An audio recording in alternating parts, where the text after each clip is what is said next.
বিরোধী বলে কেউ নেই, কারণ একটাই, ভারতীয় জনতা পার্টি এখন মানুষের বিরোধী হয়ে গেছে। কারণ তারা যেভাবে এসআইআর করে একটা নোংরা ষড়যন্ত্র চক্রান্ত যেভাবে করেছে, তাতে সাধারণ মানুষের নাম বাদ গেছে। আজকে ভারতবর্ষের নাগরিকের নাগরিকতা। সিপিএম 34 বছর রাজত্বে ছিল, সিপিএম এর অস্তিত্ব আজকের দিনে দাঁড়িয়ে শূন্য। আজকের দিনে দাঁড়িয়ে শূন্য। তাই বিরোধী কাকে বলবো? যারা মানুষের বিরোধিতা করে তারা বিরোধী। এসআইআরে মানুষ যেভাবে মানুষকে লাইনে দাঁড় করিয়েছে, যেভাবে মানুষকে হ্যারাস করেছে, মানুষ কিন্তু বীতশ্রদ্ধ এই ভারতীয় জনতা পার্টিরও। আমি আমার কাজে বিশ্বাসী। 5 বছর বিধায়ক, তার আগে আমি 7 বছর কাউন্সিলর, 7 বছর চেয়ারম্যান, তার আগে আমি কাউন্সিলর। কাজেই মানুষের সঙ্গেই এই এত বছর ধরে আছে। বিধানসভার মানুষের সাথে, মানুষের পাশে ছিলাম। আমি ইলেকশনের আগে রাজনীতি করতে নামিনি। ইলেকশনের 1 মাস আগে এসছে, তারা চিন্তায় পড়বে। আমি সারাটা বছর মানুষের সঙ্গে ছিলাম করে তাদের কাজ কোনোদিন শেষ হয় না। যারা কাজ করে না তারা বলে আমাদের কোনো কাজ হয় না।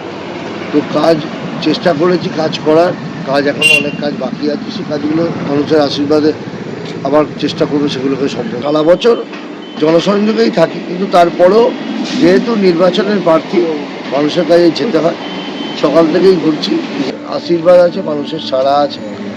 এখনো পর্যন্ত যতগুলো জায়গায় গেছি, যতগুলো ওয়ার্ড ভিজিট করেছি, সেখানে দেখেছি মানুষের পূর্ণ সমর্থন, মানুষের ভালোবাসা। মানুষ বাড়ি থেকে বেরিয়ে এসে আশীর্বাদ করছে।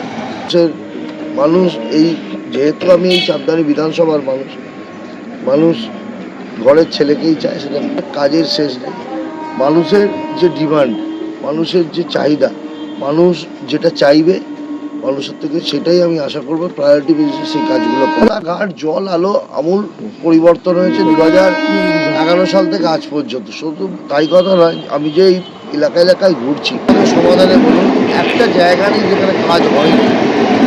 শুধু তাই নয়, কাজ তো সম্পন্ন হয়েওছে, আর কিছু কিছু জায়গায় যেগুলো বাকি আছে, সেই কাজগুলো ইলেকশন ডিক্লেয়ার হয়ে যাওয়ার জন্য হয়নি। সেগুলো ইলেকশন মিটে গেলে সেই কাজগুলোও সম্পন্ন হয়ে যাবে। কলকাতা বিধানসভা অঞ্চলে আমার কোনো রাস্তা বাকি থাকবে না। প্রায় 31,000 ভোটে জিতেছিলাম, এবারে মার্জিন বাড়বে আমার দৃঢ় বিশ্বাস। আজকে এই চাপদানি বিধানসভায় কিছুদিন আগে রেলমন্ত্রী এসেছিলেন। রেলমন্ত্রী বলেছেন যে 2টো ব্রিজের ডিপিআর বানাতে দিয়েছেন, যেটা দীর্ঘদিনের সমস্যা। 2টো ব্রিজের ডিপিআর বানানো মানে কিন্তু ব্রিজ বানানো নয়। আমাদের চাপদানি রোড থেকে দিল্লি রোড, এই 7 কিলোমিটার একটা রাস্তার প্রপোজাল আমি দিয়েছি। প্রপোজালটা অলরেডি তার ডিপিআর তৈরি হচ্ছে।